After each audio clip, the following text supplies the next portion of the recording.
Settle అయిన ఫ్యామిలీలోని 4 mothers అంతా కూడా మీ రాయలసీమలో అనంతపూర్. అక్కడ నుంచి ఆయన చాలా చిన్న ఏజ్లో ఆర్మీలోకి వెళ్ళి ఒక 17 ఇయర్స్కి ఆర్మీ వెళ్తారు. ఇంటర్వ్యూ అయిన తర్వాత ఇంటర్ అయిన వెంటనే ఇంట్లో మా తాతయ్య కొడితే వెళ్ళిపోయారంట. అలా హీ గాట్ సెలెక్టెడ్. ఆయన సర్వీస్ చేశారు. I'm very proud to be his daughter. ఆయన మా రియల్ హీరో లైఫ్లో.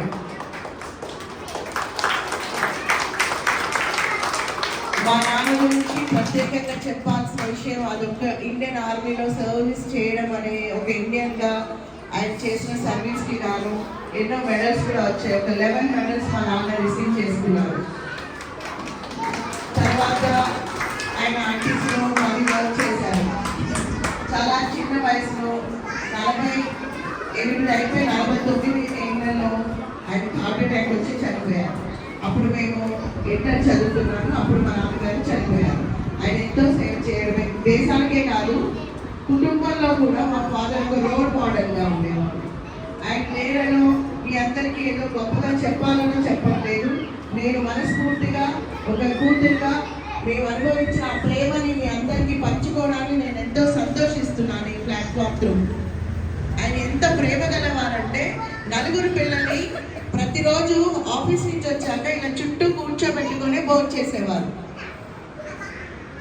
ఆయన ఎప్పుడు గట్టిగా మాట్లాడారు, స్లోగానే నిదానంగా మాట్లాడతారు, కానీ ప్రేమగా ఎప్పుడు ఏదో ఒక పాయింట్ మాకు నేర్పించేవారు, డిస్కస్ చేసేవారు. ఈరోజు నేను ఇంత కాన్ఫిడెంట్గా ఇలా నిల్చొని మాట్లాడడానికి మా నాన్నగారి ట్రైనింగే. స్కూల్లో ఏ ఈవెంట్స్ జరిగినా మా మదర్ ఏంటి హార్డ్ వర్కర్. నలుగురు పిల్లల్ని పెంచడం అంటే ఎంత కష్టమో చాలా ఆవిడకి అర్థమవుతుంది. ఆ మదర్ ఎప్పుడు ఆవిడ పని చేయడం, మాకేమో చేయడమే. మిగతా విషయాలన్నింటిలో ఆయన మాత్రమే కేర్ తీసుకొని ఎలా చదవాలి, ఎలా చదవకూడదు, ఎలా మాట్లాడాలి, ఎదురుగా మనుషుల ముందు ఎలా చేతులు కట్టుకొని ఆత్మవిశ్వాసంతో మాట్లాడాలి, క్లియర్గా మాట్లాడాలని చెప్పేవారు. ప్రతి గేమ్స్లో పార్టిసిపేట్ చేయాలి, ప్రతి ఈవెంట్లో పార్టిసిపేట్ చేయాలి. అంటే అది ఏ విషయంలో నీకు ఇది రాదు, నేను చెయ్యను అని ఒప్పుకునేవారు కాదు. అన్నింటిలో పార్టిసిపేట్ చేయించేవారు. ఆయన ఉద్దేశం ప్రకారం విన్నింగ్ కాదండి, అక్కడ participation is very much important అని ఆయన బిలీవ్ చేసి అలా ఎంకరేజ్ చేయడం వల్ల చాలా చిన్న వయసు నుంచే నేను ఏ స్పోర్ట్లో ఆడినా, ఏ గేమ్ ఆడినా first prize or second prize నాకు వచ్చింది. మళ్ళీ స్కూల్లో స్పీచెస్ ఉంటాయి, ఎలక్ట్యూషన్ ఉంటుంది, మాట్లాడేదాన్ని ప్రైజ్ వచ్చేసింది. పాటలు పాడే పోటీ ఉంటుంది, పాటలు పాడేస్తాను. ఇవన్నీ క్రాఫ్ట్ వర్క్స్ చేసి ఉంటాయి, అవి చేసేస్తాను. నేను డిస్ట్రిక్ట్ లెవెల్లో కబడ్డీ ఆడి కబడ్డీకి టీంకి నేను క్యాప్టెన్గా కూడా ఉన్నాను. నల్గొండ డిస్ట్రిక్ట్లో నాగర్పల్లిలో చదువుకున్నాను. నా ఎడ్యుకేషన్ 8th క్లాస్ వరకు అక్కడే చదువుకున్నాను. సో ఇలా తండ్రిగా మా నాన్నగారు నేర్పిన ఆ మార్గదర్శకాలు, ఆయన మాట్లాడిన విధానము, ఆ ప్రేమ ఎంతో, అవన్నీ ఈరోజు నా కుటుంబాన్ని కూడా నేను అంత ప్రేమించగలుగుతున్నాను. నా సెయింట్ జోసెఫ్ గ్రామర్ స్కూల్లో పేరెంట్స్ కూడా అంతే ప్రేమతో పలకరిస్తాను. మీరు ఎప్పుడైనా గమనించారో లేదు, హృదయాన్ని చదవాలని వాళ్ళతో మాట్లాడేటప్పుడు కానీ ఏ విషయంలో కూడా ప్రతిదీ ఆయన మాతో పంచుకున్న అనుభవాలే, ఆయన గైడ్ చేసిన విషయాలే. సో ఒక తండ్రిగా ప్రతి ఇంట్లో ఇంటి యజమానిగా బాధ్యతాయుతంగా ఉండి ఆ కుటుంబాన్ని 4 గోడలతో కాదు ప్రేమ, అనుబంధాలు, ఆత్మీయతతో నిర్మించుకోవాలి. పెళ్లి, వివాహము, పిల్లలు, కుటుంబం అనేది కేవలం 4 గోడలు, 2 మనుషులు ఇంకో 2 కలిసి జీవించడం కాదండి. అక్కడంతా అనురాగం ఉండాలి, అనురాగాన్ని పంచాలి. భార్య కూడా ఒక ఇంటి నుంచి వస్తుంది కాబట్టి ఆవిడని కూడా మీరే గైడ్ చేసుకోవాలి. ఆమె కూడా మీకు ఒక బిడ్డ లాంటిది అనుకొని ఆమెను కూడా మీ కుటుంబంలో మీలో ఒక మనిషిగా మీరు మార్చుకునే ఓపికని కలిగి ఉండాలి. ఆమె దగ్గర నుంచి ఎక్స్పెక్ట్ చేయడం కాదండి, ఆమె కూడా బిడ్డ లాంటిది. ఒక తల్లిదండ్రుల దగ్గర కూతురు ఒక ప్రిన్సెస్ లాగా పెరుగుతుంది, ఒక యువరాణిలా పెరుగుతుంది. ఆమె మన ఇంటికి వచ్చినప్పుడు ఆ యువరాణిని కూడా రాణిలాగా, మహారాణిలాగా చూసుకునేలాంటి వాతావరణాన్ని కనిపించి మనం ఆశిస్తున్న విధంగా వాళ్ళని మలుచుకోవడము ఒక ఇంటి యజమానిగా ఉండాలి.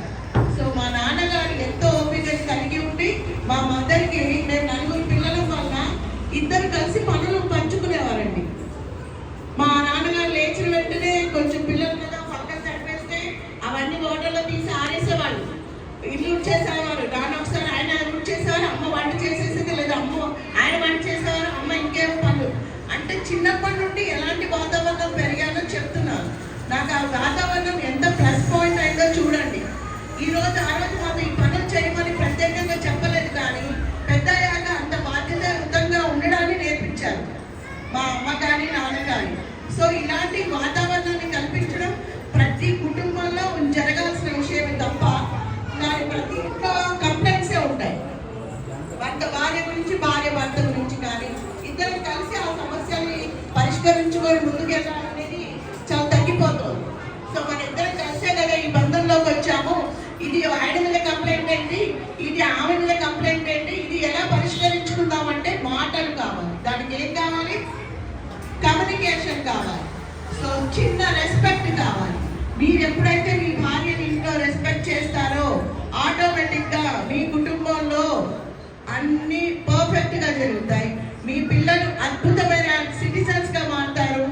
అప్పుడే మీ ఇంట్లో మీరు ఆశించిన వాతావరణం ఉంటుంది. మనమే మన వైఫ్ ని తక్కువ చేస్తే పిల్లలు కూడా లైట్ తీసుకుంటారు. కానీ పిల్లలు ఎక్కువ సైట్ ఉండాల్సింది ఎవరితో?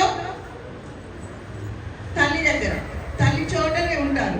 సో అలాంటి తల్లికి మనము తగిన గౌరవాన్ని, ఇంపార్టెన్స్ ఇస్తున్నట్టయితే రేపు పిల్లలు ఎక్కువసేపు ఉండే తల్లితో, కాబట్టి అమ్మ ఏం చెప్పినా ఇంట్లో ఫైనల్ అన్నమాట, మనం వినాలి అని అర్థమవుతుంది. సో అలా భార్య భర్త అనే బంధంలో నుంచి మనం తండ్రి దగ్గరికి వస్తే ఆయన చేసే సేవలు ఎంతో గొప్పవి.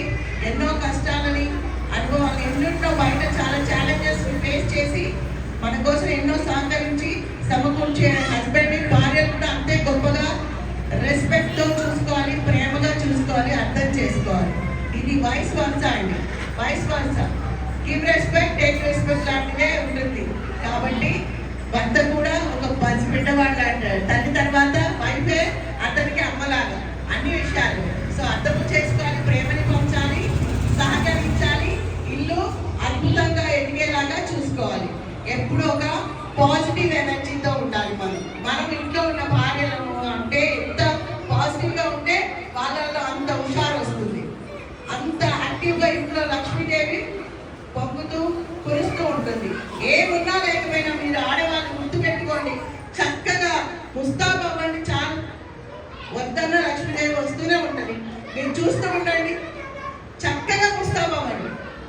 ఏమీ లేదు, పొద్దునకి పాలు లేవు, రేపు కట్టడానికి కిరాయి లేదు అన్నా కూడా మీరు పాజిటివ్గా చక్కగా ఉన్న పౌడర్ మొహం కడుక్కొని అన్ని బాగున్నాయన్నంత ఉండండి. డెఫినెట్ ఆ positive energy gives so much good fortunes, happiness.